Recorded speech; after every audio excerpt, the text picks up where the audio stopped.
I have a top secret Facebook ad tool that you are absolutely going to want to know about. Come check it out.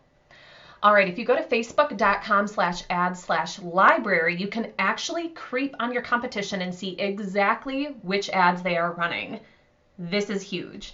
When you come in here, set your country for this section, go ahead and click on all ads unless there, for whatever reason, is a different subcategory you want. I just go to all ads. Let's say you want to check on what Nike is running ads for right now.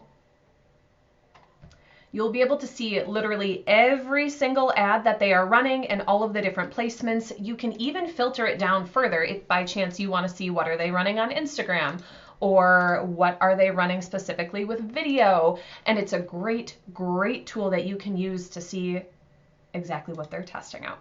You can also filter down by active and inactive ads. Now, what I like doing is typically I'm checking out their active ads because if they're inactive, there's generally a reason that they are no longer active, right?